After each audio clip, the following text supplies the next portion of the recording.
Salut, je m'appelle Daran et je suis comme dans un fauteuil.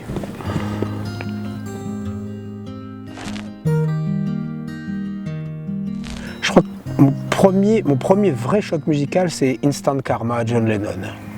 Pour la première fois, un disque me fascinait au niveau de la production. La pièce, le son de la voix, la façon dont c'était mixé. J'utilise aujourd'hui les mots que je connais, mais j'aurais pas pu le dire à l'époque. Mais c'est vraiment l'atmosphère de ce 45 tours que je passais en boucle. Et il sonnait différemment. Et c'est peut-être mon éveil à la décortication de la musique. Et là, pour la première fois, c'était pas que de la musique, c'était une musique dont j'avais l'impression que quelqu'un avait fait des choses à l'intérieur et je le ressentais. Voilà. Impulsion personnelle, j'avais 7 ans et il y avait une guitare qui servait de décor au mur. Dans la tête d'un enfant, tout d'un coup, c'était la guitare. J'ai commandé des cordes à Noël. Je pensais que c'était très cher des cordes, parce que ça faisait qu'il fallait au moins un cadeau de Noël pour avoir des cordes de guitare.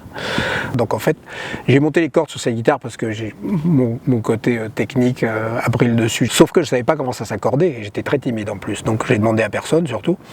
Et donc je l'ai accordé en accord majeur de Do. Et j'ai travaillé comme ça pendant 1 an. J'ai appris la guitare comme ça.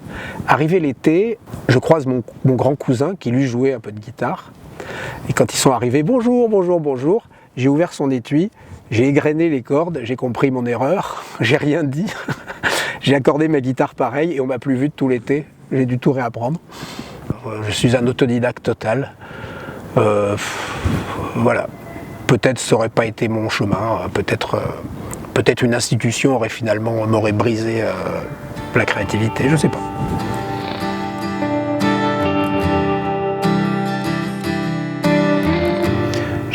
J'avais toujours dans un coin de ma tête de venir au Québec. Il faut savoir qu'en fait, la première fois que j'ai entendu une chanson à moi à la radio, c'est au Québec.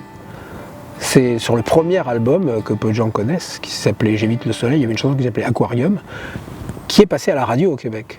Et donc je commençais à avoir des hôtels sympas au Québec, je commençais à faire de la promo, et je mangeais toujours des pâtes dans le RER en France. Puis le deuxième album est arrivé, et avec Dormir dehors, qui a rééquilibré les choses. Donc à cette époque-là, je m'étais dit, tiens, c'est bien ici, pourquoi je ne viendrais pas finalement m'installer ici? Au moins je suis sur place, c'est un territoire qui démarre, c'est déjà assez rare dans ce métier. Au moins je serais sur place, je pourrais vraiment enfoncer le clou. Et j'avais toujours gardé ça dans un coin de ma tête.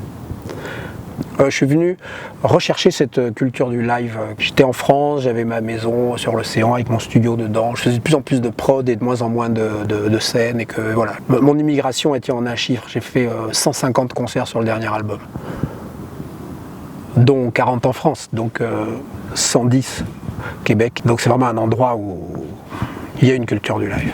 Tout passe par le live. Tu fais pas un disque, puis après tu vas essayer de faire de la scène. À Montréal, tu fais de la scène. Quand il y a des gens, tu as suffisamment de gens qui te suivent, tu peux commencer à envisager de faire un disque.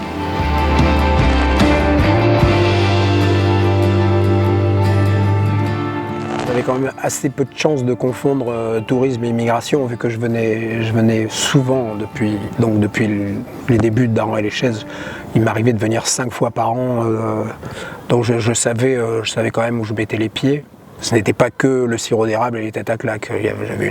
J'avais une vision assez juste. Enfin, avec le recul aujourd'hui, je sais qu'elle était assez juste, vu que j'ai pas eu de mauvaise surprise.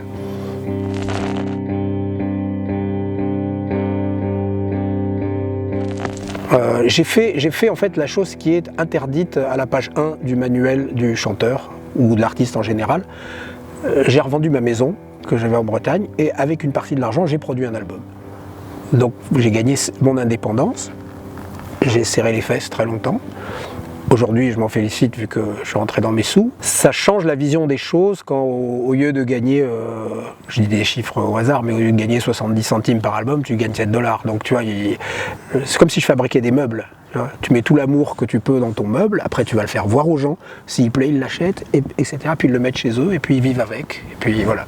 Donc je trouve ce côté artisanal, c'est pas si mal, il y a une épuration qui est intéressante.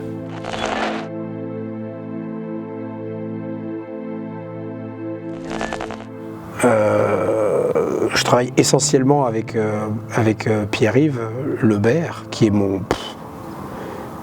On pense pareil, on est pareil, mais pareil. On fait une entité en fait. Là, j'aime travailler avec des gens qui sont qu'une grande richesse de vocabulaire. Pierre-Yves, c'est hallucinant. Et il arrive toujours à me surprendre et à sortir un truc. Parce qu'on parle beaucoup avant, tu vois, on discute, je lui dis, je voudrais dans ce climat-là, dans ces choses-là, c'est ça, j'ai vu ça. Là. Et tout d'un coup, il me sort du chapeau un truc où je sais pas dans quel état il était, mais c'est... Belcom, c'est une fulgurance, ce texte, je l'ai trouvé génial. Et alors, il a une histoire, ce texte, c'est qu'il me donne ça, il me dit, tiens, j'ai eu une idée, j'ai couché quelques phrases en prose comme ça, si l'idée t'intéresse, je t'en fais une chanson. Je pense à ça, j'en ai plus jamais reparlé. La deuxième fois où il a entendu parler de ce texte, c'était sur l'album. Je prends un malin plaisir à ne jamais toucher un texte. Ou vraiment, quand je suis obligé, ou je double un truc, tu vois, ou alors je vois avec l'auteur. Mais j'aime bien... Je prends la figure imposée, parce qu'il en sort forcément des mélodies plus intéressantes. Donc j'adore la prose, j'adore sur le Petit Peuple du Bitume, il y a des choses comme ça. Aujourd'hui j'ai complètement viré ma cutie, je démarre un morceau qu'avec un texte sur les genoux. Et c'est le texte qui est moteur, c'est tellement plus facile en fait quand quelque chose me parle, mon métier devient facile.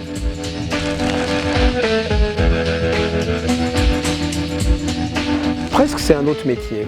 J'ai vraiment pas fait au début de ma carrière parce que j'en voyais pas l'intérêt, c'était pas pour moi. Et puis un jour c'est tombé comme une urgence, ça m'est arrivé, j'ai dû faire un morceau en 48 heures pour quelqu'un.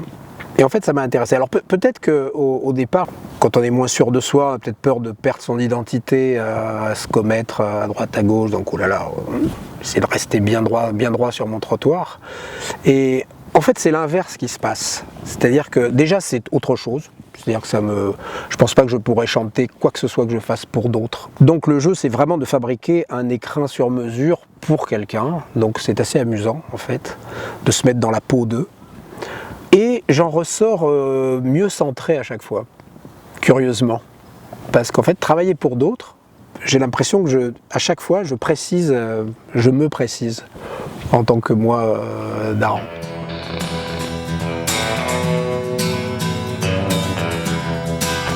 Je pense que le Front National a eu un attaché de presse formidable. Alors la personne de Sarkozy, il a libéré une forme de parole qu'avant les gens auraient quand même un peu plus cachée. Donc je ne suis pas sûr que les gens aient vraiment changé. Je pense que ceux qu'on voyait moins sont décomplexés.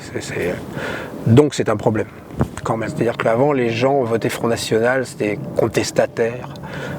Aujourd'hui, ils ont presque l'impression que ils pourraient prendre le pouvoir en votant Front National. Là, il y a un danger.